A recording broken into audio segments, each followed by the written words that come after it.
often it's hard to digest all of the information that gets discussed. So I've started the recording, and I put together an informal agenda that was also kind of sent with the document I just sent out. So yeah, so we'll get this meeting started. And of course, before we start and before we do anything, I'd love to just respect, the land of which we are all working on today. I just want to take a moment to acknowledge that I am working on the unceded lands of the Katzie and Kwantlen nations. But I also want to take a moment to recognize that the physical SFSS is located on the traditional and unceded Coast Salish territory of the Musqueam, Squamish, Tsleil-Waututh, Coquitlam, and Katzie nations. And I know that we have some people in this meeting today who are working from Burnaby campus, but most of us are working from different locations, whether that be still in the Lower Mainland, in another province, or even in another country somewhere else around the world. So acknowledging that, the lands in which I just read out might not be the lands you're working on, but I invite everyone here to take a moment to think about the lands you're working on and how privileged we are to be able to do this work on this land. And today I am been spending a lot of time on the bylaws, and it's very exciting to me, which for most people, when we're talking about bylaws, it's not always very exciting, and it can actually get quite boring for some people. It can be quite dry. Corbett had this great analogy the other day. It's kind of like trying to explain programming or code. It's not necessarily something that's easily explained verbally, and is quite difficult actually if you try and do it. But I encourage everyone to, try and jump into the conversation where they feel comfortable, give their opinions. And if you have any questions about any terminology, any documents, any legislation, or absolutely anything that anyone here says today, and you're like, hey, what's that? I don't quite get that concept or that definition or that term, please take a moment to ask for clarification, because I think that it is important that we're all on the same page when it comes to the importance of everything that we're talking about today. And I do recognize that this is an informal meeting. I will just like to take a moment to do some names, pronouns, and access needs, because we all, in some capacity, I think we've all met each other where we might not have, but I would still like to have that opportunity to introduce ourselves and explain our access needs. So I will just kind of call on your name, and please just read out your name, your pronouns, and the access needs you might have today. So hi, everyone. I'll start myself. My name is Gabe, Gabe Leosis. My pronouns are I'm the VP University Relations and Chair of Governance Committee, and kind of the lead on this working group. My pronouns are he, him, his, and my access needs are met. I suppose it's not really an access need, but I will just say I will be doing some screen sharing today. So if you have a device if you're on a device that maybe isn't very compatible with screen sharing, please let me know so we can kind of figure out a way to work around that. And I might turn off my camera as I'm sharing my screen, just so my computer doesn't go loopy on me, as it likes to do when I'm doing too many things. I'll move to Alvin. Yeah, my name is Alvin, and I'm the council rep for the Engineering Science Student Society in Burnaby. My pronouns are he, him, and all my access needs are met. Thanks so much, Alvin. I'm really happy to have you here today. Balkis? Hello, my name is Balkis. She, her, hers. Access need, my camera's off. I'm not feeling well, so if it intensifies, I might dip early. Thanks. No worries, Balkis. Thanks for letting us know. Hopefully you feel better and it doesn't worsen too much. Corbett? Hi, everyone. Corbett, VP Finance. Pronouns are he, him, his. My access needs are met. I've been yawning a lot the last 20 minutes. It's not anything with you. I just didn't have the best sleep. So we did the joke about governance bylaws not being the most exciting thing. I'm the opposite. I love this stuff. So if I'm yawning, it has nothing to do with anything people are saying.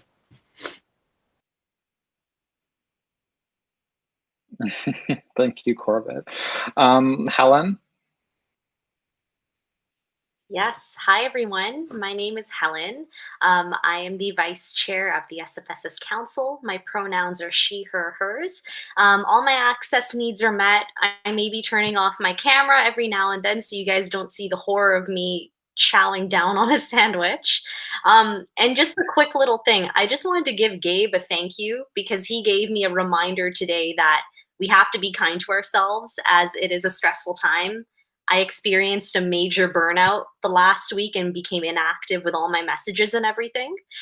So I want to pass that reminder to everyone to please be kind to yourself, take time to look after your health. Balkis, please make sure you get better soon. Sending you lots of love and prayers.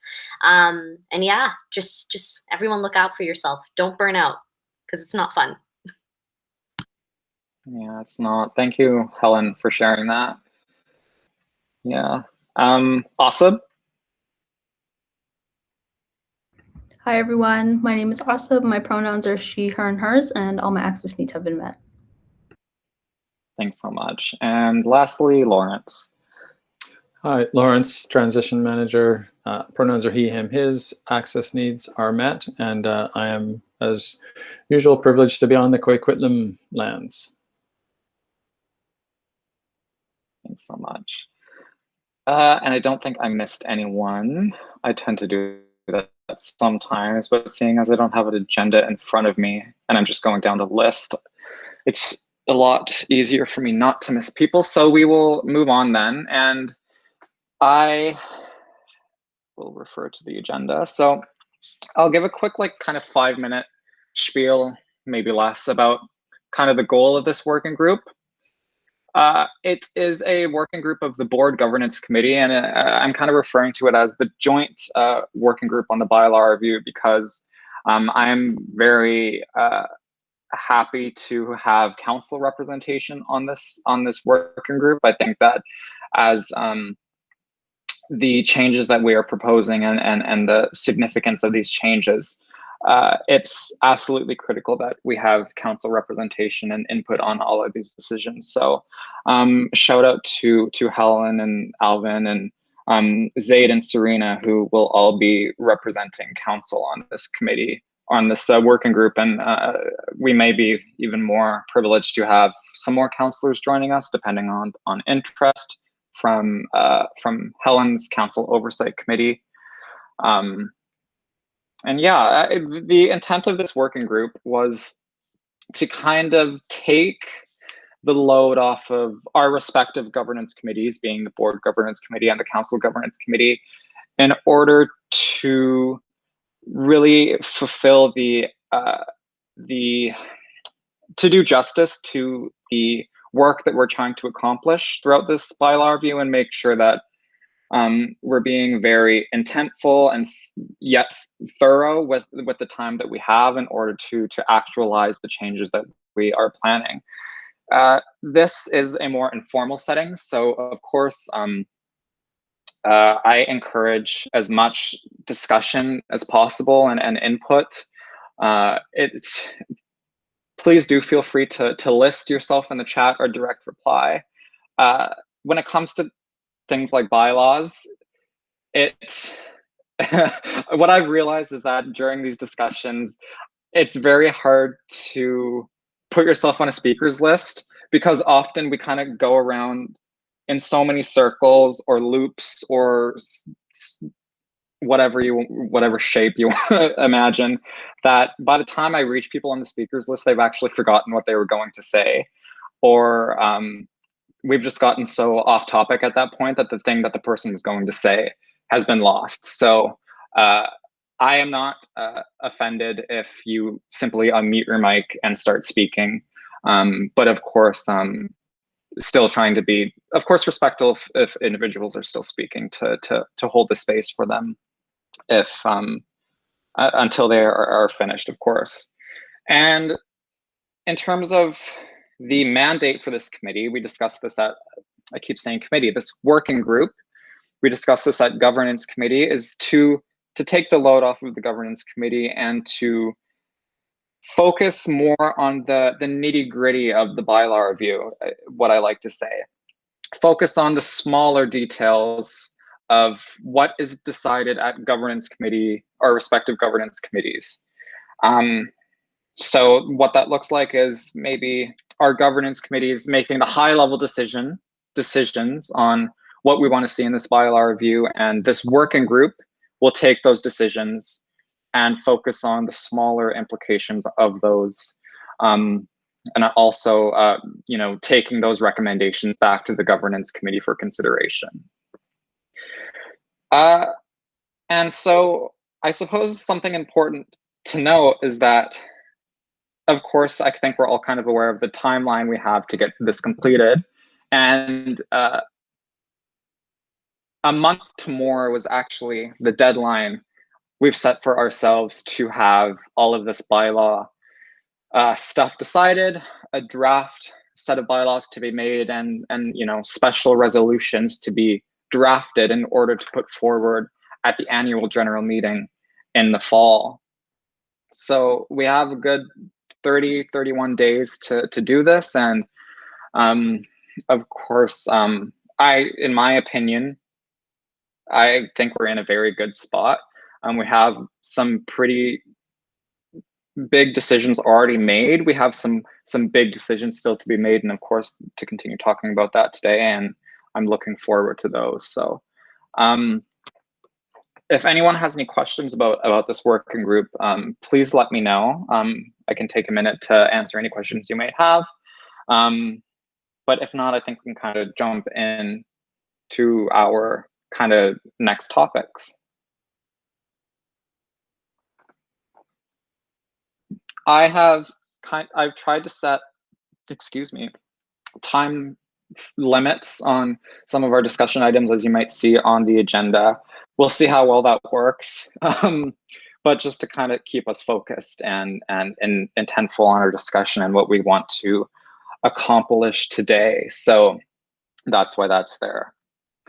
So our first kind of discussion topic today, I wanted to follow up on the executive portfolios proposals that was passed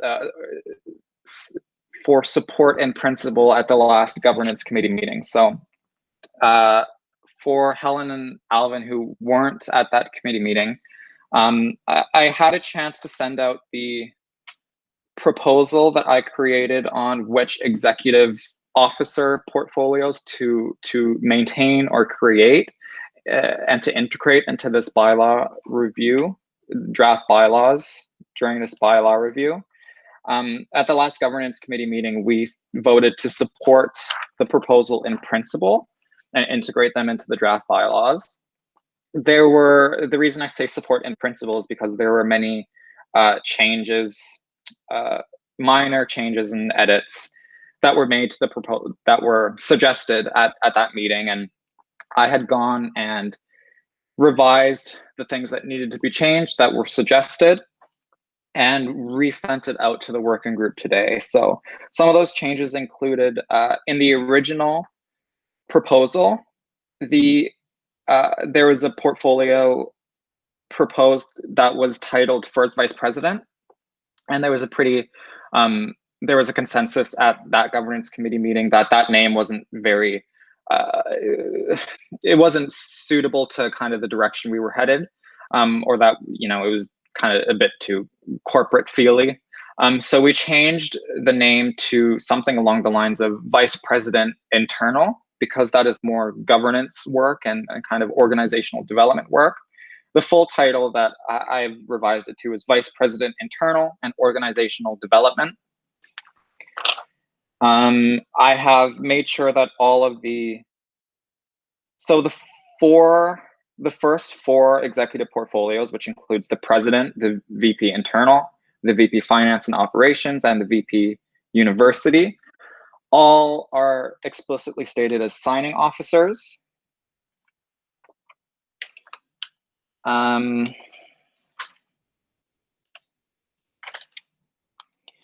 There was a typo under Vice President Events and Student Affairs where the word events didn't appear in the title. It was simply Vice President Student Affairs. I'd forgotten to type Vice President Events and Student Affairs, so that was added. And that was mostly it. And I sent that out this morning and asked for any suggestions or things that I'd missed. Balkis had sent a suggestion for the wording of VP Equity and Sustainability that I quite liked, and I just wanted to bring that here as kind of just a follow-up discussion on that. So I think the original, if you happen to have the proposal in front of you, it's okay if you don't, I'll read it out. But under Vice President Equity and Sustainability, there are 2 clauses, F and H. F originally read represent the study on social justice, equity, climate justice, and sustainability issues, and lobby the university, government, or other bodies on such issues.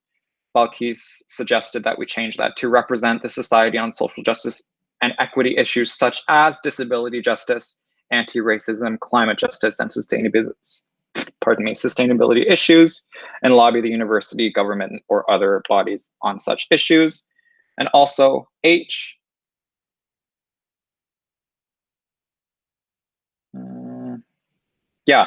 H, which initially read, make recommendations on the establishment of policy on issues relating to equity, anti-oppression, sustainability, and climate justice. Balkis suggested to change that to make recommendations on the establishment of policy on issues relating to equity, such as anti-oppression, disability justice, anti-racism, sustainability, and climate justice. And I think the intent of that was just to have a broader scope in terms of the systems of oppression and social justice issues that would fall under the portfolio of that executive officer. And Balkis, of course, if you have anything to add to that, you can go ahead. Yeah, I just wanted to bring that here to see if there was support for those changes.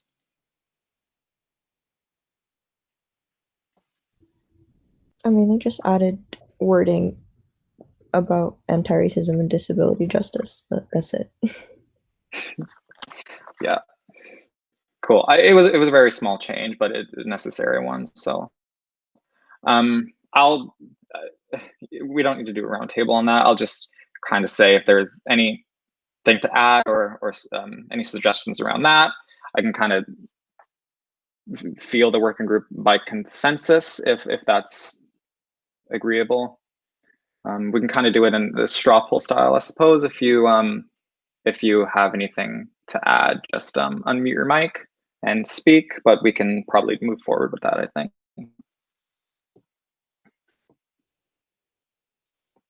Getting this, so I think we're good. We'll move on from that then. Where is the agenda? But I think those were really the only minor changes that were suggested and that were fixed. I need to jump in. I didn't get a chance to email you. Mine, I think, is pretty quick or small. I was suggesting changing the name of the Vice President of Finance and Operations to replace Operations and Services. The reason being, this is really kind of a big merging of the VP Student Services and the finance role. And I think having services in the title would be more accurate to the way it should be thinking, because we will have an admin person, an operations organizer, who will be handling a lot of some of the operations part. But I think the idea of having the board member thinking more about services as a whole, researching, looking into new one, is probably would be a better fit, and would probably attract more than just a business-oriented person thinking more about finance and operations and thinking more about services to the student members. Think about like reviewing. So the language, some additional language would probably be something like reviewing and researching services. So I don't know if that needs to be like just added into. Maybe it should be another line where it's like review, like we have coordinate, oversee, and or facilitate services and operations for the members of the society. You could have another line saying like, review and research services, member services. Review current and research new member services, something like that. I think that's all I would have to change. I think everything else is appropriate. I am agreeable to those changes. I think they're fair, and in relation to the merger of the two positions and what we've come up with now, I think I'm agreeable to them. Does anyone want to chime into that suggestion?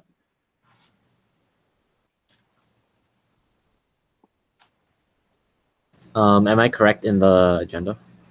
It was changing the name of finance and operations to finance and services.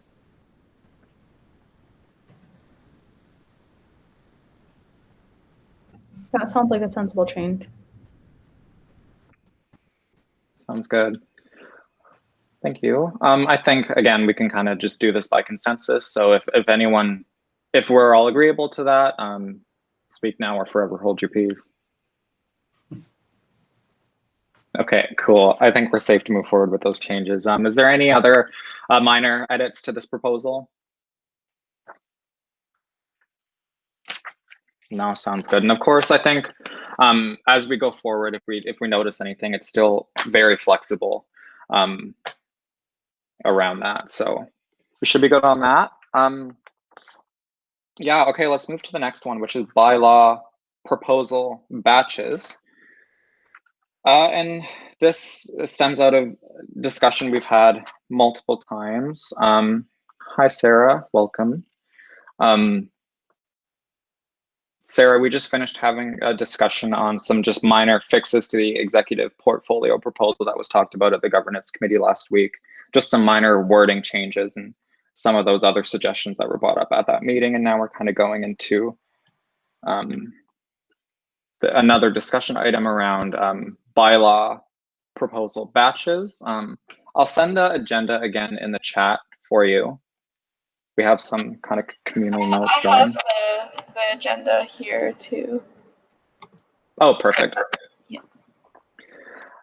So we've talked about this multiple times actually around how we want to actually present these changes to the membership at our general meeting.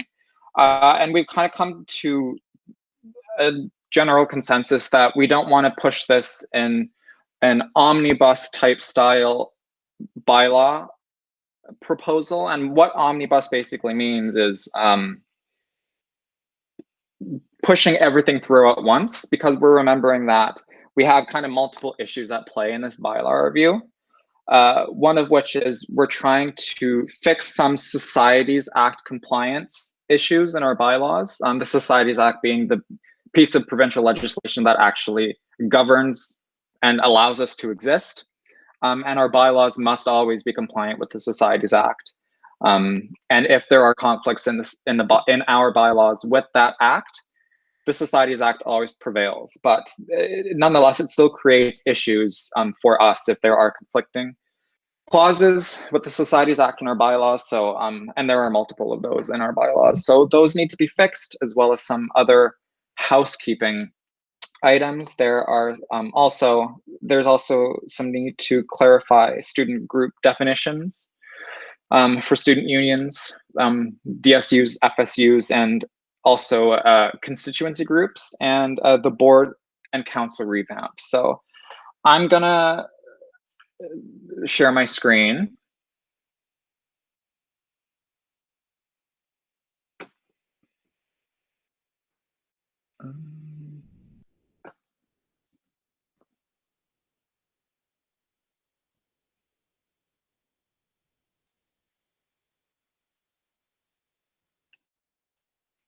So this is something that Corbett and I have been kind of thinking about, and we've been trying to put down on paper, because once again, we were very much pulling our hairs out trying to figure out how to set this up in a way that we can split these up, but of course keeping in mind that if one special resolution does not pass, it won't be at the detriment of the other proposals that we are wanting to bring forward. So, you know, if the council revamp stuff doesn't pass, we can still ensure that the Societies Act compliant stuff and other housekeeping items still pass at a general meeting. So you can see here how I've tried to lay out 3 separate batches of bylaw proposals. The first one, and the most important one, being the Societies Act compliance and bylaw housekeeping, which includes, of course, the compliance, membership definitions, including associate membership, trying to integrate associated or affiliated institutions into the SFSS, such as FIC. Well, that really is one of the only affiliated institutions. Simplifying elections. There's many complications or things that could be simplified in regard to our elections, and of course keeping in mind that referenda is also one of the big topics of this bylaw review, and making sure that the threshold for referenda for amending bylaws via referenda is the same as amending them at a general meeting by 2/3 threshold instead of a 3/4, so there isn't that conflicting threshold in our bylaws. Including a clause around dissolution. If the society were ever to dissolve, there needs to be a clause around dissolution there. And further, there is a bylaw around records, but I think there is a need to have greater requirements in the bylaws around an archiving process, and how those digital archives are accessed. The second one is around student group definitions and clarification. And this is just around cleaning up what is currently in our bylaws around DSUs and faculty student unions. Right now it's a bit, I'm not going to say wordy, but it's it can definitely be simplified and condensed, because right now DSUs and FSUs are 2 separate chunks in our bylaws, and they don't really need to be. They can kind of be merged into one bylaw under the giant umbrella of student unions. And that was also, that was suggested by our previous bylaw consultant, and it was a very good suggestion. So we should be moving forward with that. And as Corbett's mentioned many times, one giant oversight of our bylaws for many, many, many years now has been the lack of a mention of constituency groups in our bylaws. Constituency groups are mentioned throughout, but there isn't a clear definition of what they are or how they function. Yes. And the third one, of course, and the one that we've been spending most of our time on, is around the board/council merger, revamp, whatever we're going to call it, the new model that we are trying to implement. So that includes, of course, merging board and council into one governing body, creating a chain of accountability where the members are always at the top. Council exercises the power of members in between annual general meetings or special general meetings. And further down the chain of accountability, the executive committee, which is a standing committee of council, again, wields the power of council in between wields the power of council in between council meetings. Also including the changes to the executive portfolios, of which we've supported in principle and made amendments to. Making sure that if the board and council revamp passes, that any other mentions of the board are removed and replaced with council, as it would be the new legal board of directors. And if we are mentioning a board out of nowhere, that would, of course, make no sense. And in essence, that is it. I would love to hear kind of thoughts on these batches, and if anyone kind of has any suggestions on maybe ways to do this, maybe even more smoother or smoother. Corbett might also want to jump in here too, as he kind of helped me with this, but I'm gonna let Alvin go ahead. He was on the speakers list first. Yeah, so a quick question. So looking at all these big changes, how are you thinking about implementing them and getting them approved at the AGM? Because that seems like a lot of motions to handle. Have you guys given thought to that? Yeah, I can answer that, or Corbett can answer that. I'm not sure which one of us wants to go. Go ahead, Gabe. Okay, sure. So it is a very valid question to ask about the quantity of changes that are being made. And I think one of the, well, first of all, thinking about what this would actually look like on an AGM agenda, it would be simply 3 motions, each of which would relate to the changes that are laid out here. So under special resolution 1, all of those changes would be encapsulated under 1 motion. Same with number 2 and same with number 3. But in terms of actually trying to make sure that these changes pass, I think that, you know, when it comes to the Societies Act compliance stuff and the kind of fixing the definitions and clarification of student groups, those to a certain degree are easier to convince members to want to vote in favor of, because unless we are adding something that could potentially be controversial, or I can't foresee anyone wanting to vote against those 2 special resolutions. I think what it comes down to is special resolution 3 around the board and council revamp. I think that, you know, for the most part, being optimistic here, that people would be in favor of that, but of course it is a significant change, and it's change on this scale can be scary. So I think that is where we are going to have to really put our focus on when all of this bylaw review is said and done. By the, you know, the deadline we've set for ourselves is September 18th to have all of this stuff done.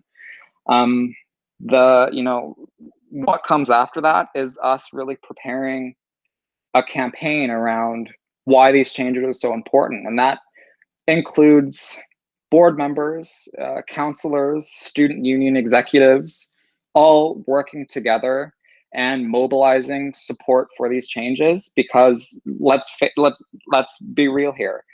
You know, council supported this model unanimously at the last council meeting. To see these changes actually become a reality, we're all going to have to do some work, some reach out to see these happen. We can't just kind of put this on an agenda and poof, expect it to pass that way. So we're really going to have to strategize.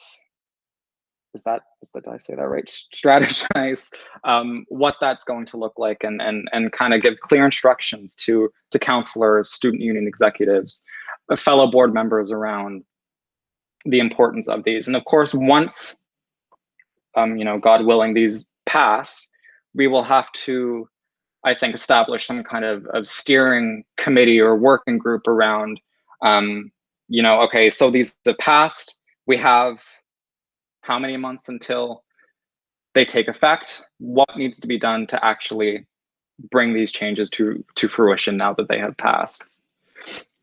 So I hope that I was able to answer your question a bit there. Awesome. Corbett, you're next on the list. Yeah, I was just realizing that we probably will have to have language for around IEC in the special resolution 1 for simplified elections, or an aspect to simplified elections, because like currently the bylaws have very specific amount of times for like why elections can happen only at different times. If we're moving to, or maybe that would be, maybe it'd be part of special resolution 3 actually. Anyways, the reason being, if it's going to be a situation of like council and actually, I think this is part of the agenda later down the road, but I was just put our heads where we think IEC changes would have to go to which special resolution they have to put into. Yeah. That's all. I don't want to put the cart before the horse before that discussion point. So I'll just shut up now. No worries. I think let's put that on the back burner and bring it back up later down the agenda, because that's an important discussion point as well. Helen, you can go ahead. Yeah, so I wanted to just kind of echo what you were saying, Gabe, about how it requires all of us to put in a certain amount of outreach to educate the students, educate our undergraduate society about these changes. Because you're right, like even if you can propose a great idea, a really good idea, it can still be scary because change is scary for all of us.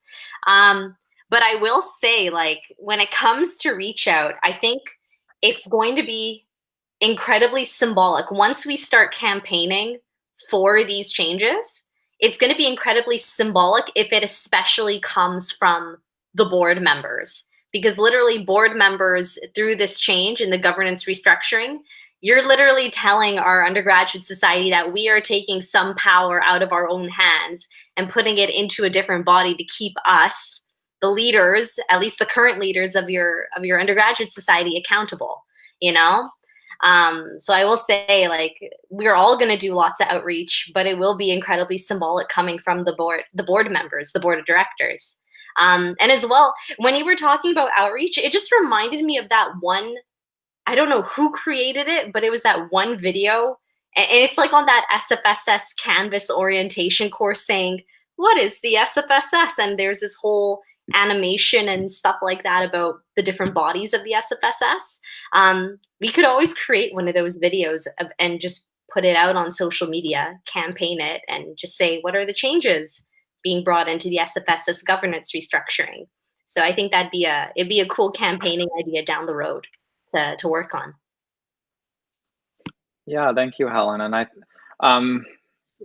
like that you bring attention to that, because it's not, it does very much underscore, I think, the significance and importance of these changes that are happening. And it's not often that you have people in power trying to decentralize the power away from themselves. So yeah, I definitely agree. And in regard to your idea for a campaign, I again love that idea, and keep it on the back burner, keep it in your mind, write it down somewhere, because I think that once we have all of these once we hit that September 18 deadline, that, you know, the week after that is really going to be intense discussion on campaign ideas like you were just suggesting. So thank you.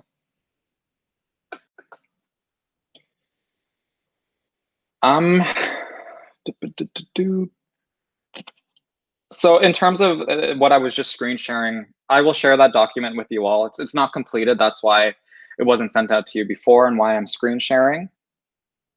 But I thought it was important to share that today, because it's kind of been looming over us. We've been kind of screaming, or not screaming, we've been throwing out all these ideas, but it hasn't really been kind of organized into this this way of thinking, been laid out clearly like this, is what I'm trying to say.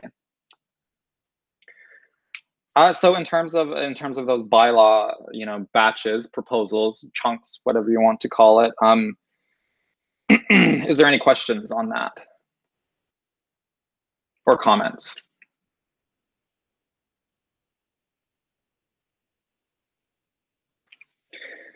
Cool. So again, feel free to follow up on that via email or at future meetings. Again, that's kind of not really set in stone yet. And if we kind of run into some roadblocks when it comes to how we are packaging these proposals, we can kind of cross that bridge when we come to it. Next on the agenda is a discussion around a follow-up discussion on elections, by-elections, vacancies, and interim appointments. And at the last governance committee meeting, the board governance committee meeting, when we were debating and discussing the executive committee proposals, we kind of got off topic from the actual proposal, and we very much were discussing, started discussing, how elections will work and how, by-elections and if a vacancy were to occur on the executive committee, then how does that, is that individual replaced? How are acting executive officers appointed? What powers do council have in regard to those appointments? When is a by-election warranted? And going off of memory here, and the reason I'm bringing this here today is because we didn't have enough time to discuss that at governance committee. We kind of deferred it to this working group, again, because we're trying to take some pressure off of those committees and bring it here for the nitty-gritty discussions. But what the discussion was, and please correct me if I'm wrong, was if, okay, so the discussion started off by talking about, executive portfolios and how much work they are, and how to prevent burnout, and how there needs to be support structures around executive officers in order for them to fulfill their duties to the best of their ability, without being too dependent on other people doing their job for them. And then the conversation sort of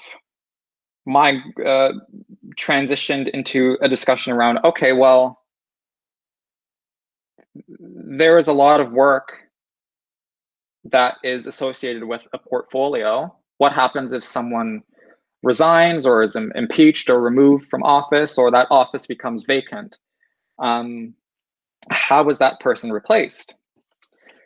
And so somebody floated the idea of having council have the power to appoint an interim executive committee member in the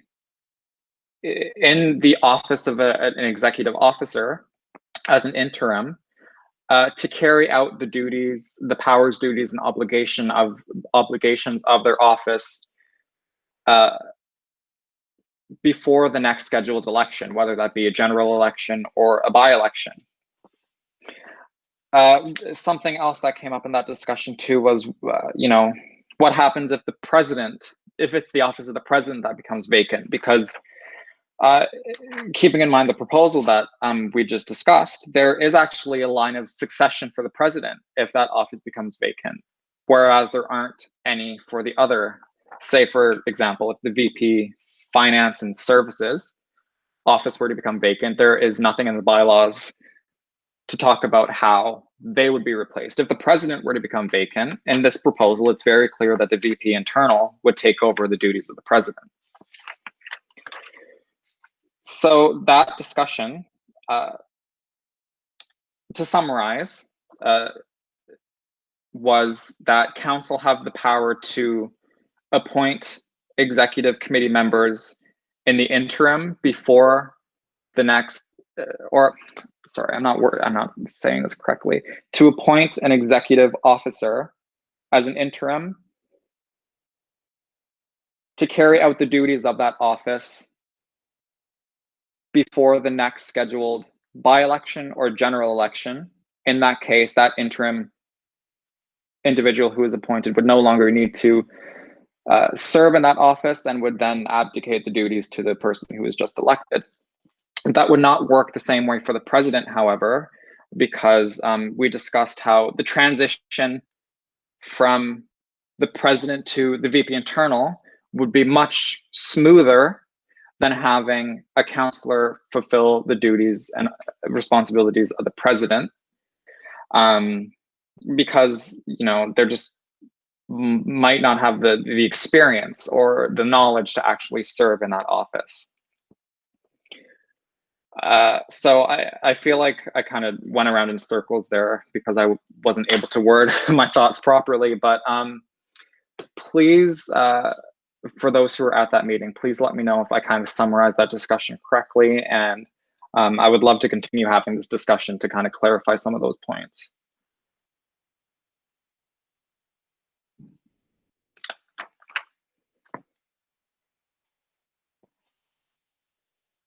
Corbett says sounds about right. Alvin? Yeah, just another quick question. In regards to the vacancy of the president, what was exactly done with 2018's board? Did the VP, did someone else take over, or did they operate without a president? Corbett? Just something for context. Yeah, of course.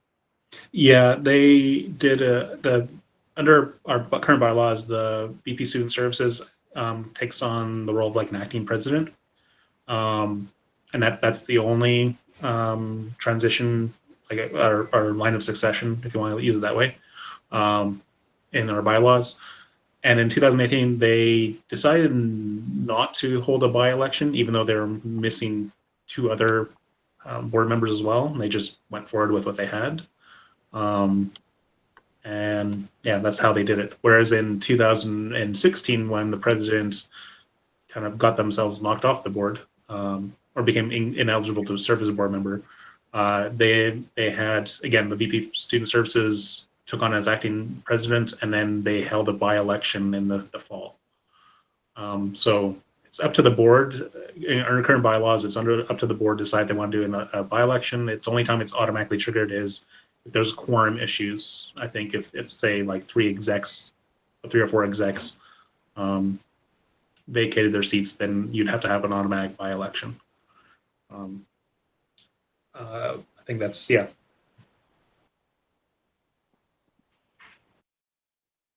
Yeah, thank you for the question, Alvin. And it's kind of coming back to me now, because I remember having, I think it was maybe it was me who brought up this point around in our current bylaws, the VP Student Services takes over for the president in a type of acting role should the president vacate office, but they aren't actually vacating their office in the VP Student Services to become the president.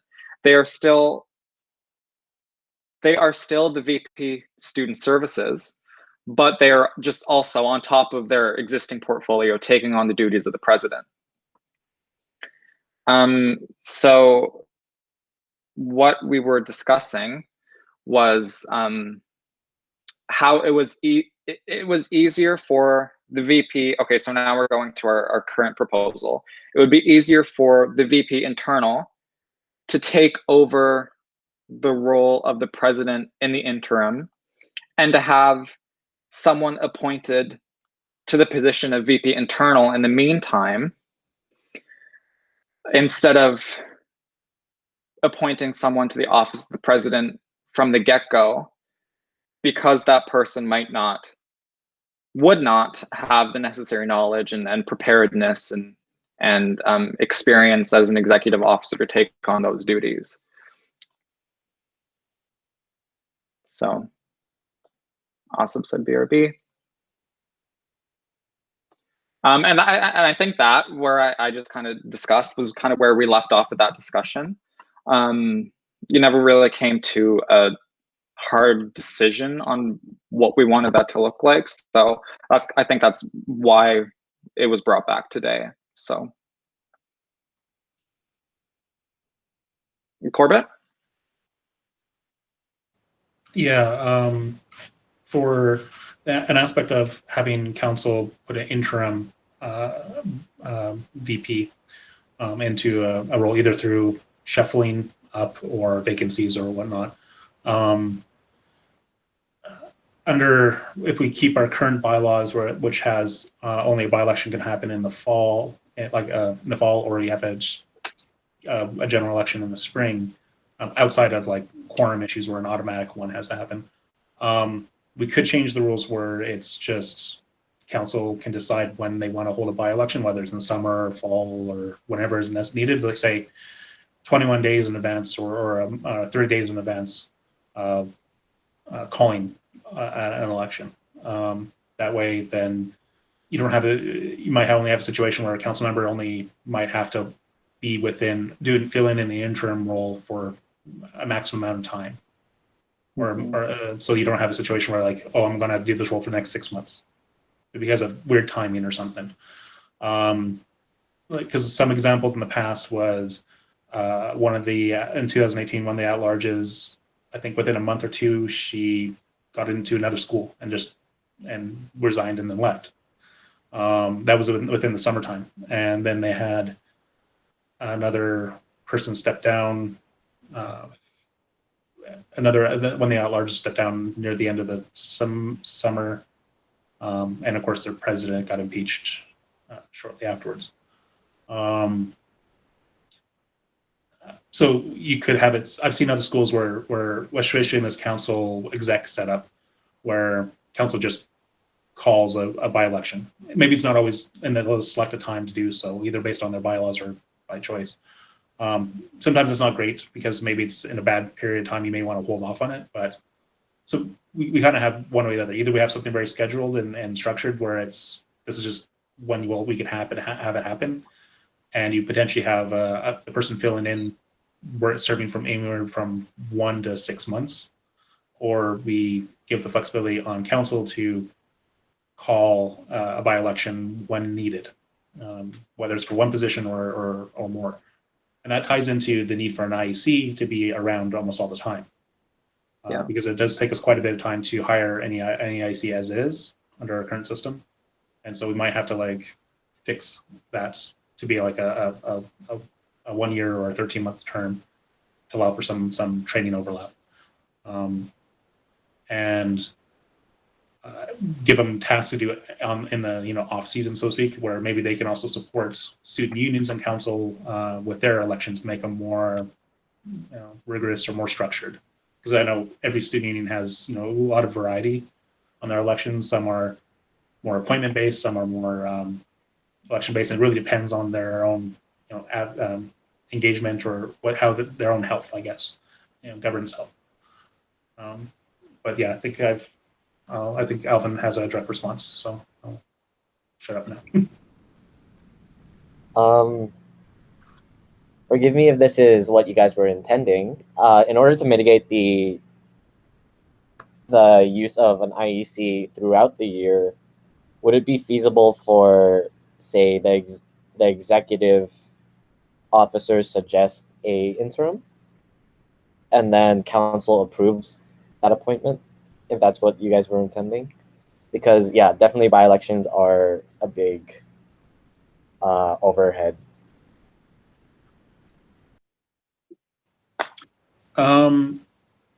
Well, yeah, like I think anyone could nominate somebody in council, whether it's executives or other councilors, to fill a role. Because I'm assuming this idea is that it's council is recommending somebody within its own body as opposed to say around a student outside of it. Because council is at least engaged at somewhat in some level with the governance of the society and being in the future model as the board effectively. It makes sense to input and have somebody come in from council into an exec role, even temporarily. But yeah, exec could recommend people. Council controllers could recommend people because it'd probably be all internally, like it'd be nomination based, right? And would be voted on at a council meeting. Yeah, it's a good question, Alvin, and I suppose I just want to clarify a little bit. So your question was around the executive committee itself, I guess, nominating and recommending someone to council to appoint to a vacant position. It was because I think what Corbett was saying, and I think kind of what's been discussed in the past, was that council appoints someone within council itself to fill a vacant position. But was kind of what you were suggesting around nominating anyone, like any member of the SFSS to a vacant position, or was your idea also within council? It would be, I was thinking if someone was in a committee and then they would know more about that specific position because they would be under that portfolio, because they could necessarily not be in council, but of course it would just apply to all SFSS members.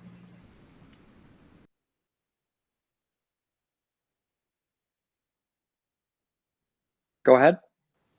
Yeah, that's interesting. My assumption with this model is in the future that a lot of the committees would be a lot more council members will be on it, and technically there'd be the board, right?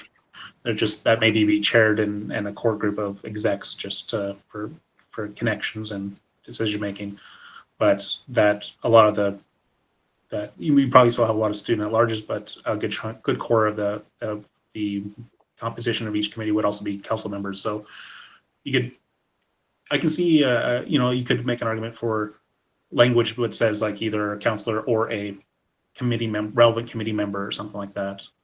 If there is somebody who's like really good on the committee, would make a decent fit.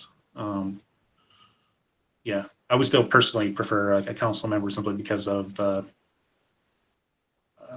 kind of the legal structure. Like, because if any say student at large gets put into the interim, they'll have to be added as a board member, go through all the signing processes, and potentially change all the signing officers will have to change anyways, but it would be a little tiny bit simpler if we just maintained it as just council members only for interims. But I can see an argument for either or. Yeah, thanks, Corbett, and thanks, Alvin. I think I tend to agree with Corbett with what he just said, just because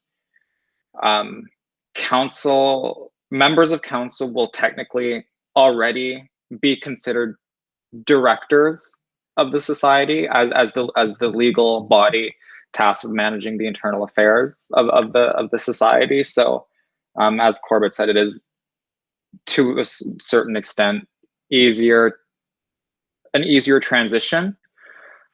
Whereas if council had the ability to appoint someone who wasn't a member of the executive or a member of council, or even the student union for that matter, I think there's a lot. There might add some more roadblocks in terms of onboarding a new director and training and knowledge and all of that. Great.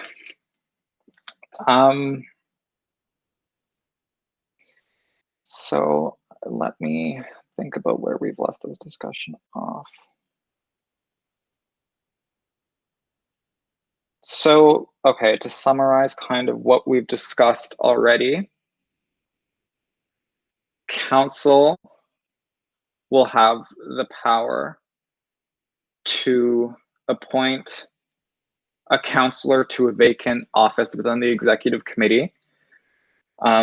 Should an office become vacant, except in the case of the presidency becoming vacant, in which case that vacancy would be filled following the line of succession, and any office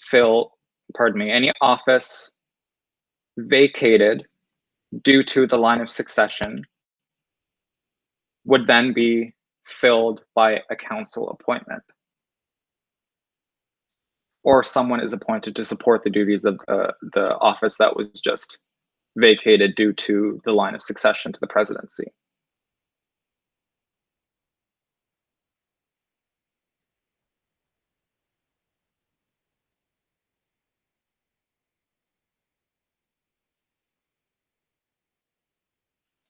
I feel like I'm missing something key to this discussion, but someone just jump in.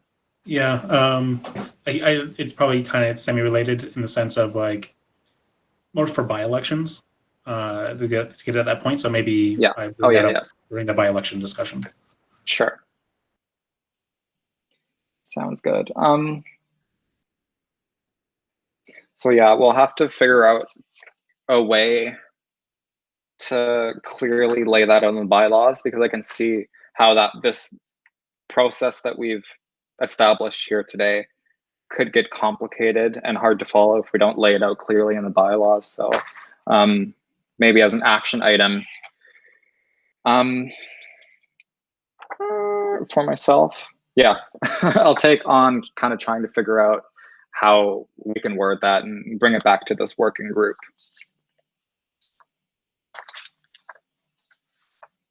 Yeah, okay, so any outstanding concerns or comments in relation to vacancies and interim appointments?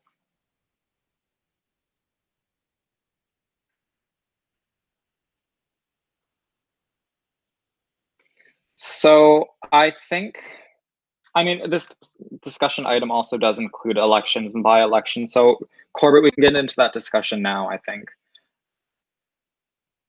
Okay.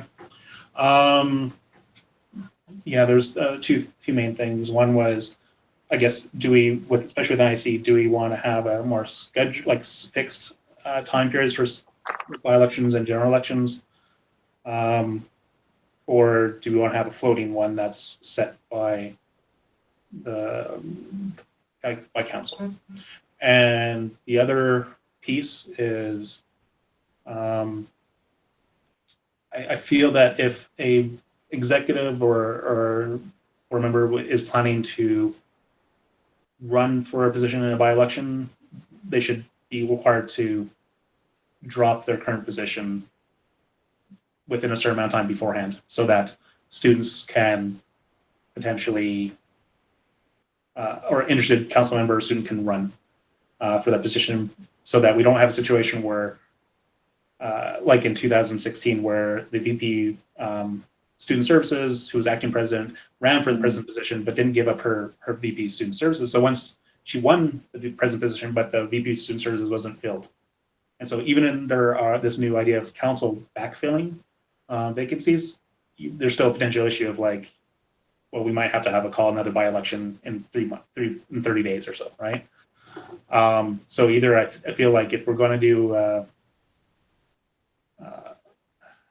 some kind of system where if an exec wants to run for a different, like president, or serve for a different position, they have to commit to that running and basically drop out of their current one. Or else you can constantly be having this little weird chain of like, okay, the exec tries to like run for a new position, but keeps their old one as a backup. And if they win, then we constantly have to have this backfill by-election potentially happening. Yeah, I think, oh, sorry. Because if my SFSS history is correct, this happened once before where the presidency was vacated. The VP Student Services assumed the duties of the presidency, but then in the next by-election actually ran for the role of the president, and then the VP Student Services office was vacated. That was 2016. Oh, that was, okay. So Corbett, I support that idea in principle. I'm just wondering, because, you know, let's say the presidency is vacated. Another executive wants to run for the presidency. Mm-hmm. And okay, I guess my question is, if they are forced to drop and they end up losing the presidency, they basically just vacated their current position on the board. Yeah, they're off the board. So it's kind of like an all or nothing. Yeah. The downside too, though, is another thing I just thought of is, okay, say we do that, the person drops their position to run for president, but nobody else runs for the other position, like no student does. Then that would be vacant regardless, and would have to be backfilled by council. So there's a couple different scenarios that could play out where you can still have vacancies and stuff or not, and council decide to backfill and potentially decide if they want to run by-elections, multiple by-elections. I feel like we probably should have some kind of guidelines or policy or recommendation where council shouldn't be running back-to-back by-elections. It should be more like, you know, maximum one a term kind of thing, or once every couple months kind of thing. Yeah. Just so we don't, because you're going to get election fatigue easily, very easily. And it seems, but my other question then I was going to bring up was, say council, say there's some weird changeover and either impeachments or whatever, and council puts in, temporary appoints people, and they just choose not to call a by-election. Is that a choice they should be able to have? It should, like, I can see that in case of like only fill in one position for either 3 months or so, or like within a certain amount of time. I can see that not being necessary, but I also can see like an abuse situation where, say, it happens earlier in the term, and they just, either political reasons or whatever, and they decide, just, you know what, we're just gonna keep our appointments in and until the end of the year or something like that, or until the next general election. I'm just trying to think in terms of bad actors more than anything else. Yeah. Like, because I get the idea, the concern about cost and time and stuff, but I don't know. I don't really have a solution for that other than some kind of either some kind of number, triggered number, like if you have X number of people in interim positions, then that you should automatically call a by-election. Maybe nothing to do with quorum, but more just in the sense of like membership should have their say on who ultimately runs the society. That's the point of the election in the first place. But I don't have a number, and I don't have a full scenario. But I just wanted to put that out to the group. Thanks, Corbett. I'm gonna think out loud here for a minute, if everyone will indulge me. So if we're thinking about, you know, the frequency of by-elections and what triggers a by-election and interim appointments, this and all that, I think you brought up the idea of by-elections having a limit on the amount of by-elections. For example, one by-election a term. If we go down that route, it's important to think like when in the semester that would happen. You know, you don't want to have a by-election because the board term, the council and executive terms start on May 1st of every year. You don't want to be having a by-election too soon after the start of that term. You know, in the fall term, really, I don't think there is any bad time to have a by-election. Maybe, of course, too close to final season or the holidays. In the spring semester, we already have the general elections that happen at the end of February / beginning of March. I tend to like the idea of limiting the amount of by-elections you can have to once per term. And I'm thinking maybe having some kind of process where, you know, laying out a clear set of standards for like, okay, if a position is vacated before, there'll be a threshold where, okay, I'm trying to figure out how to articulate my thoughts. So for example, in the summer semester, if you were to set some kind of threshold, for example, let's say the middle of the semester, let's say someone were to vacate a position, an executive position, before that halfway point of the summer semester. Let's say that there is a certain time frame in the summer semester that you are allowed to hold a by-election. So let's say that is actually, I can't do that thought process right now, but say someone vacates an executive position before that halfway point. Then at that point, council should appoint an acting executive officer. And then the by-election would then happen during that time frame that is set out in the bylaws. And if the vacancy happens too close or after that midway point, let's say that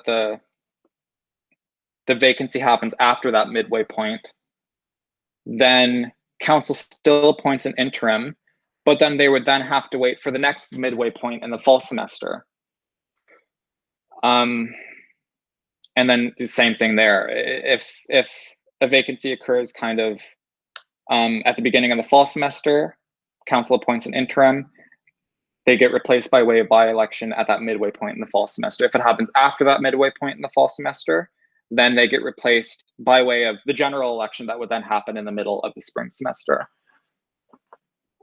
I don't know if any of that made sense, so please confirm and give me your thoughts. Probably need to see it written down. Okay. So, or like a flow chart or something like that. Yeah, probably.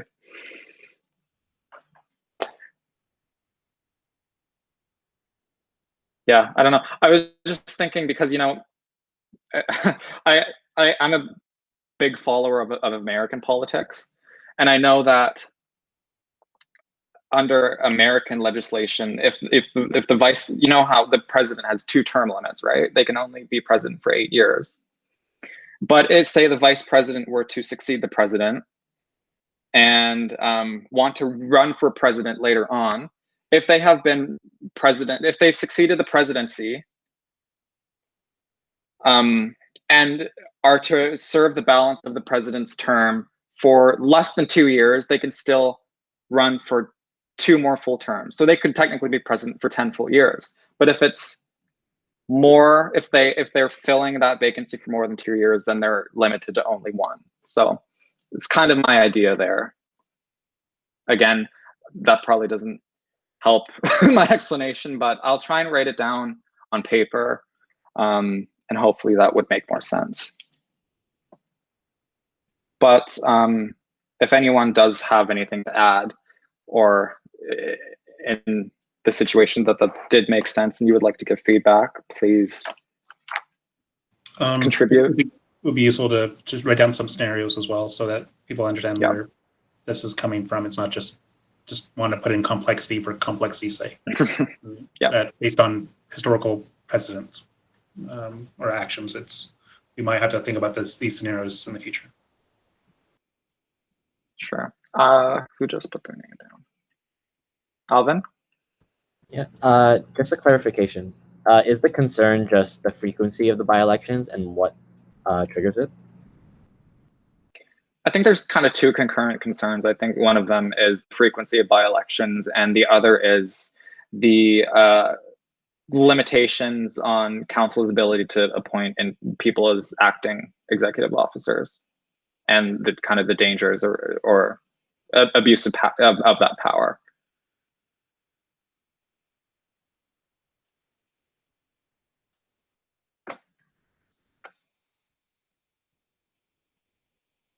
Yeah, so I mean, I am sensing that there's probably some more thought to go into this, and maybe some actual documentation of these ideas and scenarios. So we can postpone this conversation and kind of give it some more thought offline, if that's helpful. Sounds good. We are at 3:51, so we're actually doing pretty good on timing. So let's move on to the next discussion, which is, let me take a swig of water before I continue talking. Much better. Okay, so our model proposes a very clear chain of accountability where the members, via annual general meetings and special general meetings, I'm hoping to collectively just refer to them as members' meetings, are the highest governing authority of the society. And everyone who is holding an elected position is accountable to those members, which is the case right now. It's nothing new or, you know, anything unique to societies or nonprofits. But the legal body who's in charge of managing the society would then be the council, and the council would exercise the powers of that members meeting, the highest governing body, in between members meetings. And going down further the chain of accountability, the executive committee wields the powers of council in between council meetings. And I've been thinking lots about how this is going to look like in the bylaws, because whenever you have multiple whenever you have multiple bodies in your bylaws, you have to be very clear about which one manages which, or else you'll have issues of two competing bodies competing for power or being unclear about who is doing what.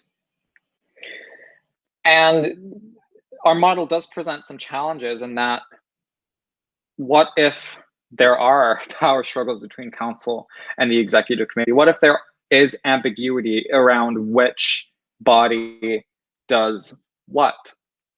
And so I have been thinking about how to lay that out. And of course, I've said this multiple times around, you know, this body has this power in between meetings of this body, and et cetera, et cetera. But that is, I think, really the start of this chain of accountability. And, you know, in order to clearly lay out what that delegation of power actually looks like, I'm suggesting that each bylaw in relation to members meetings, council, and the executive committee be laid out into sections that I'm actually going to share my screen again to show you what I am trying to say, but is not coming out of my mouth clearly. Dun, dun, dun.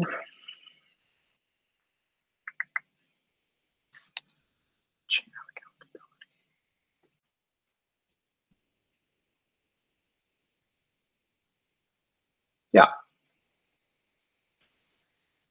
So I'm suggesting, and I'm going to show you an example of this. I spent all this morning kind of trying to figure out what this would actually look like. Actually, I apologize. I've done something wrong here.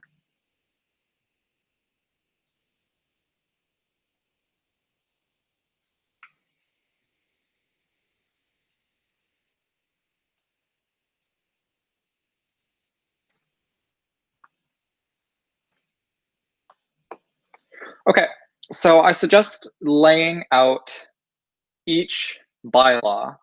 So under the bylaw regarding members meetings, under the bylaw regarding council, under the bylaw regarding the executive committee, to kind of be divided under subheadings of 3 different categories. That being laying out the powers of each body, laying out the limitations of those powers in relation to that body, and also laying out the duties and obligations of that body. And I know that doesn't mean anything to you right now, and I'll explain that in a little bit, but in these draft bylaws, it must be very clear what this chain accountability looks like. And this is done by being very clear about what each body from the top down does in relation to the power it carries from the membership. But there needs to be limitations on those powers too. And we need to decide what those limitations look like, what those notable exceptions are, and as how you go higher up the chain, those decisions can be appealed, reversed on the basis of based on the principles of accountability. Now I've been trying to, it's kind of a balancing act here because many student societies use a very similar model to what we are proposing. But in my opinion, I'm not a big fan of how they are laid out in their bylaws. Again, due to just not very clearly laying out which body is in charge of what and how the delegation of powers works. So I am very much in favor of referring to other student societies for reference for what we are proposing, but I'm also trying to figure out ways in which we can be unique to the needs of the SFSS. And as you know, Corbett brings a wealth of history and knowledge of different scenarios that have occurred in the SFSS history, and we need to be very, I think, cognizant of those and how to be aware of those when we're going forward with this.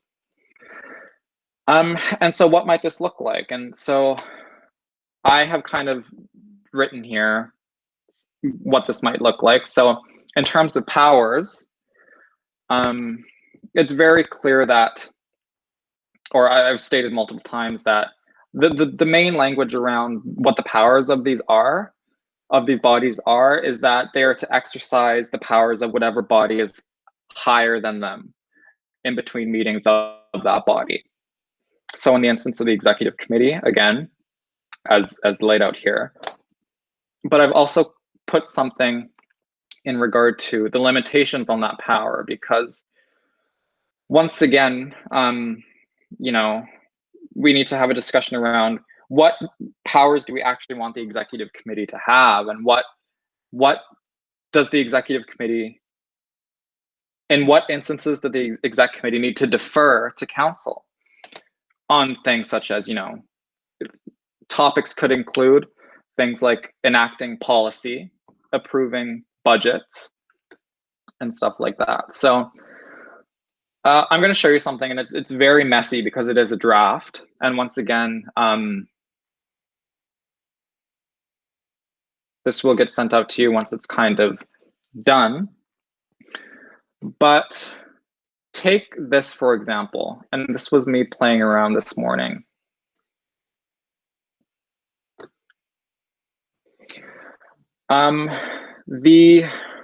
This is supposed to mock what an amendment would look like if we were presenting it at the AGM.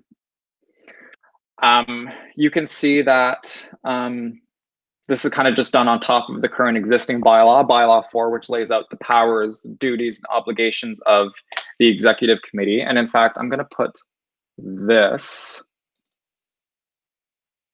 right beside the current bylaws so we can kind of get an idea of what's different.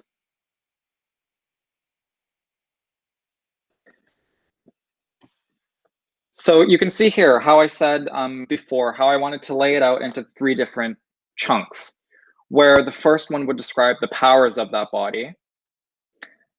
The following would describe the limitations on the powers of that body. And then it would go into the duties and obligations of what that body actually does.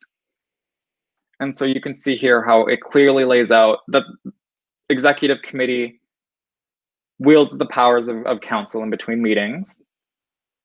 But, and here's that lovely word, notwithstanding that power that is given to the executive committee, they are not allowed to do the following.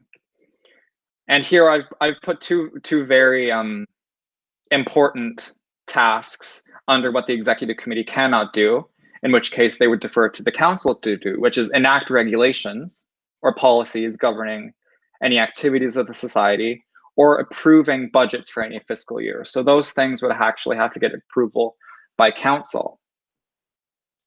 And then underneath, I've just put that council may pass policy further restricting the powers of the executive committee in between council meetings. Because I think it's important that, you know, we not be too restrictive on the powers of the executive committee and bylaws, but give council the ability to, you know, further hold accountable the executive committee in the event that they need to.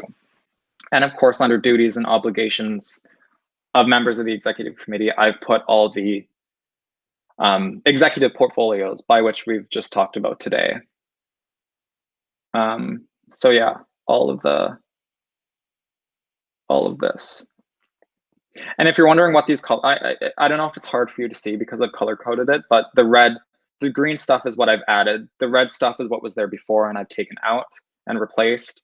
And orange is just kind of a small wording amendment.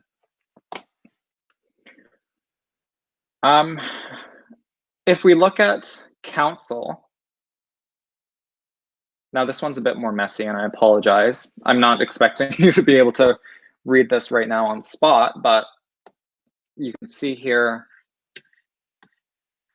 that I've taken the current bylaw, which is bylaw 6, that describes the powers, duties, and obligations of the board of directors. And I actually want to take a moment to look at the current bylaw because, in my opinion, I mean, I'm just going to scroll down. I'll let you guys, make your own judgment on this. But to me, this kind of looks a bit like word vomit. It's not very clearly categorized in terms of powers and duties and obligations. Is all, quite frankly, a bit overwhelming to look at for the average student who is trying to comprehend what the powers of the organization are. So again, just as I had shown you for the executive committee, what I am kind of recommending is, again, separating it into chunks where the powers of council are defined. You can see here it says, subject to the BC Societies Act and the provisions of these bylaws, council is to exercise full control over the activities of the society between members' meetings. And then everything else below it is kind of what was already in the bylaws around the powers of the board, now being redefined as the powers of council. Again, we go to the limitations on the powers of council. Again, don't worry too much about reading what's there right now. I will just say that under the current bylaw 6, which goes under the powers, duties, and obligations of council, there are some restrictions on the powers of the board in terms of mostly spending and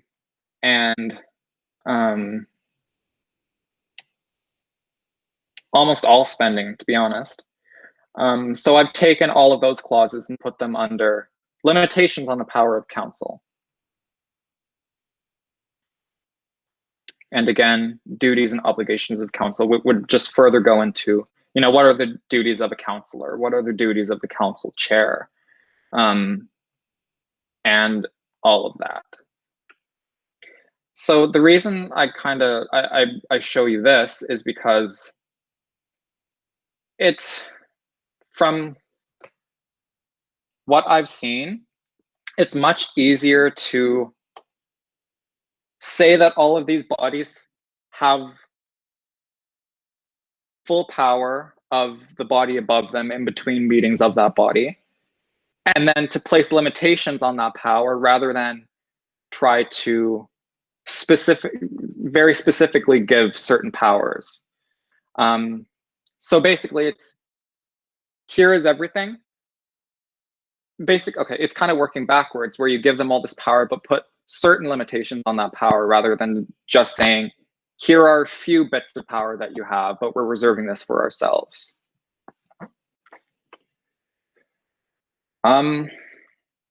So I'll ask for questions on that, but the conversation I'd like to move into is, of course, what powers we want council to have and what powers we want the executive committee to have, and what the limitations on those powers is going to be for those respective bodies.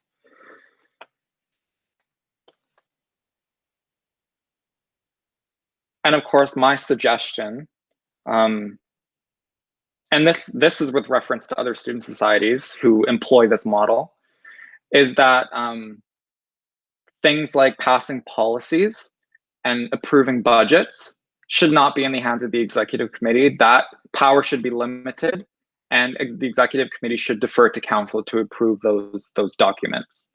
But what else?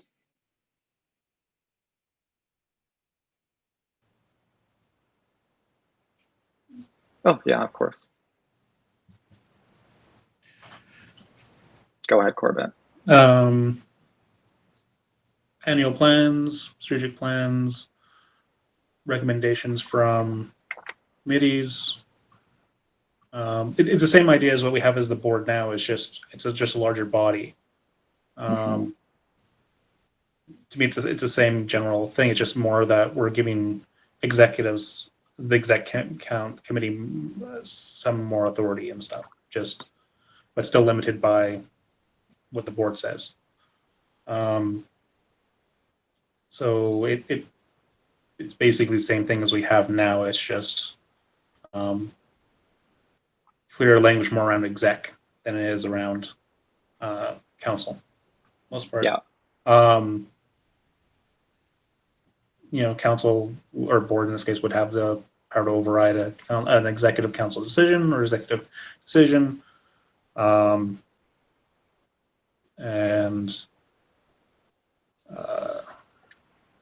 Yeah, so that's just the way I would think about it. Alvin? Yeah, I want to echo I agree with you that council should be able to amend policy.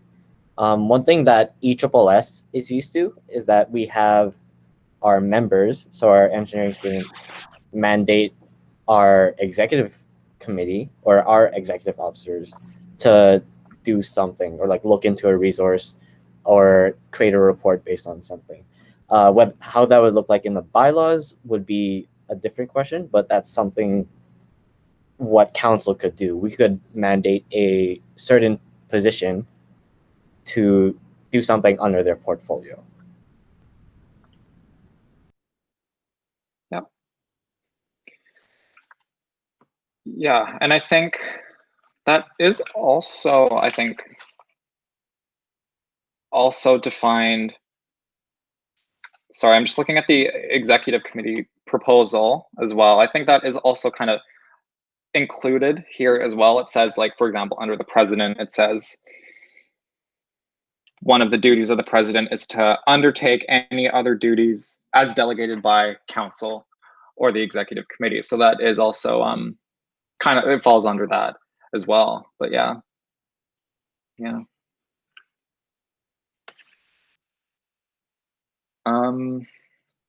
When it comes to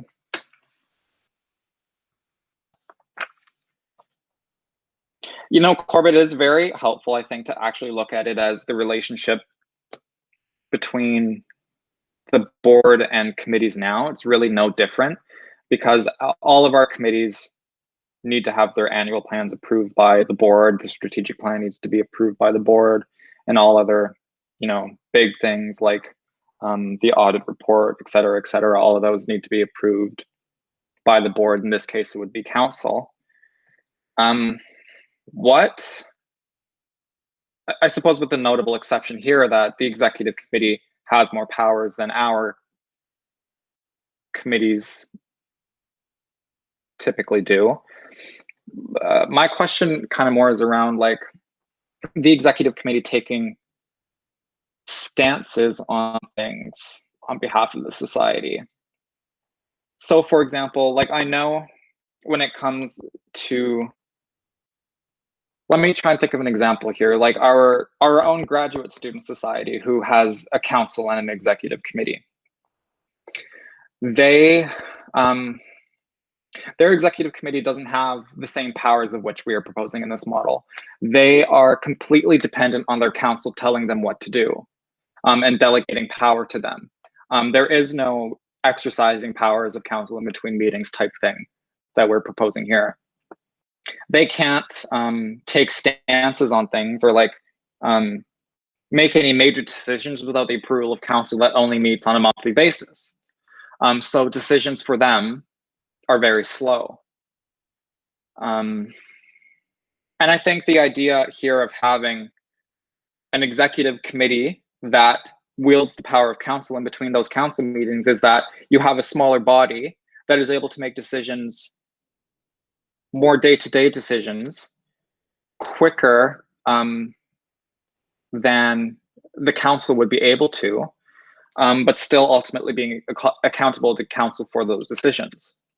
So in terms of like taking stances on things and representing the intention of council, what are our thoughts on that in terms of like, say, I'm just trying to think of an example. Like I know our board has taken stance on a multitude of issues, such as, you know, condemning the TMX pipeline, supporting, you know, supporting many anti-racism groups, not groups, just like condemning anti-racism, not anti-racism. Oh my God, racism acts, but in terms of, you know, those kind of powers, I want to have some discussion around that. Corbett? Yeah, first thing I would say is they would be restricted to whatever our issues policies are, if we have any, or any relevant bylaws related to issues for those kinds of stances. If there isn't an issue policy, a relevant one, then they have to go to council for that, for feedback. Mm-hmm. You could also make the argument that they can take a stance, but then have to report it to council, and then council could say that's not right. So that might be the more, you know, from a process or a pragmatic perspective, could be the way to go. And that just council always has, they're required to report anything like that to council, and council can override them.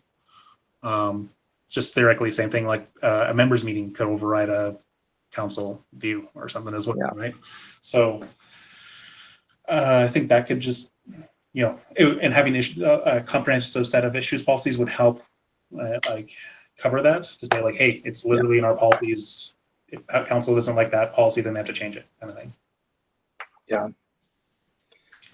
Thinking about it now, I actually think that something like taking stances is probably something that can be further defined in policy as a regulation limiting the powers of council, rather than putting that in the bylaws.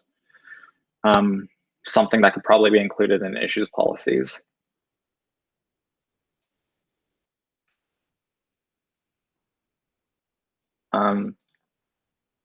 Yeah, and I'm getting a bit ahead of myself, but again, just kind of to take a moment to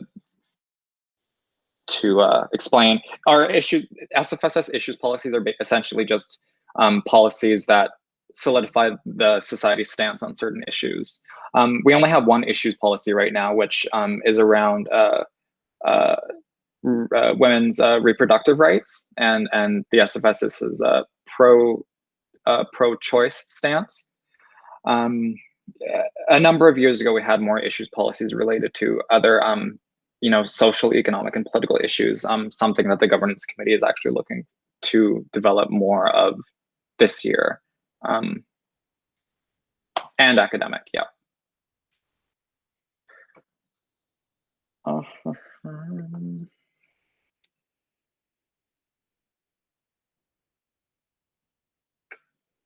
If not, Lawrence is saying, if this is not elsewhere, council should ratify contracts over a certain dollar threshold or significance, like the collective agreement, UPass, health plan, also entering any third-party agreements of significance.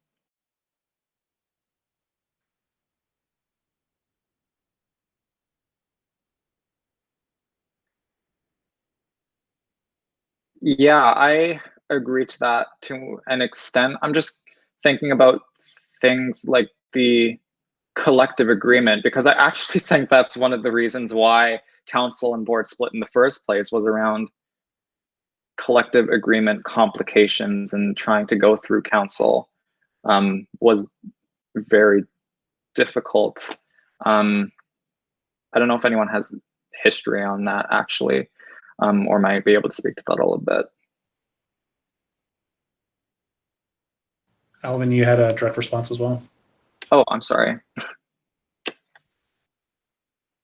Yeah, on the topic of stances, I think they should lean towards more a council power, because you do have different faculties with different views. Now, I'm not sure what kind of issues that could arise, but it is possible that different faculties could differ in views. And at the same time, I believe the reproductive rights issue was brought to council as well recently. So with that precedent, I think while it is possible that the council could override a stance that the board creates, I still think why not just put in the council's power instead? Yeah.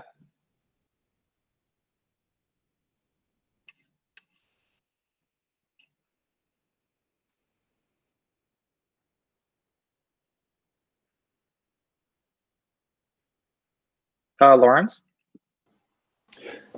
Yeah, I was only meaning on this that, and again, I don't know the full scope of where this language is, but that just that council as the ultimate representative of between the membership and executive really has to sign off on, even if they aren't at, say, the negotiating table for the collective agreement or negotiating table for, say, the FIC agreement or UPass or health plan. They ultimately have to be in a position to be the body to agree and sign off on these. I feel, or and I think it's essentially in all of what you're describing and saying.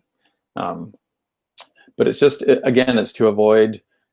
I love that. I think it was Corbett used the bad actors, or Gabe used the term bad actors. But yeah, so that bad actors can't enter into any contract or an agreement of consequence or of significance without and bypass council.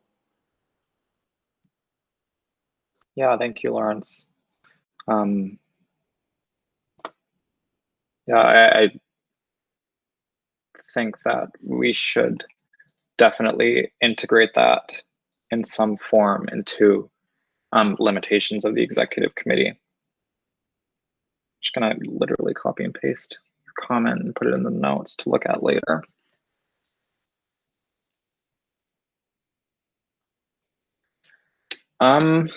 So I'll open up the discussion again if there are any other suggestions on limitations.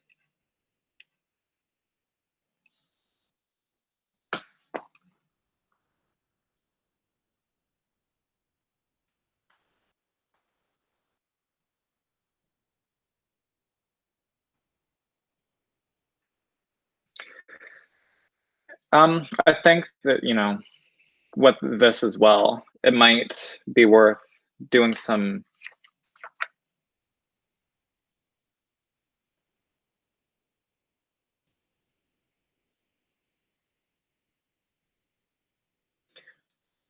I would tend to agree with that. Sarah, I think we can also talk about that a little more when we go in depth into elections and referenda.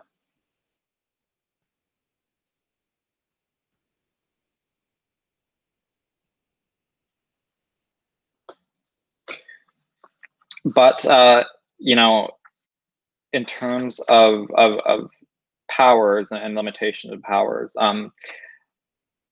this is also something we can look at other student societies for reference to on what their executive committees do. Sarah has put together a briefing note on this topic, on what other student societies do with similar models on this. I am very much looking forward to taking a deeper dive into that briefing note. I've had an opportunity to scan it. For the most part, from what I see, the exec is just there to you know, take on day-to-day activities, policy interpretation, making recommendations to council on things like policy and budgets. The executive committee might have some spending ability, but of course there's a threshold on the amount of spending that can occur within that body. Yeah. And of course, any other tasks delegated to the executive committee from council. So a discussion that can continue, I suppose. Yeah, I don't have much else to say. If there's any final comments.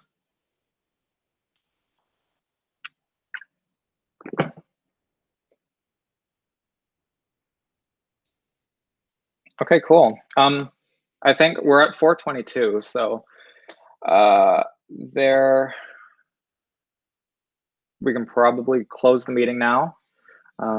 So yeah, unless anyone has anything else to say, any kind of concluding comments, but other than that, I think we're probably safe to adjourn. We have some stuff to think about, some action items. But yeah, I think today was very good, and we were able to take some of the discussion that was at governance committee and really kind of dive deep into those topics, and we have some stuff to bring back.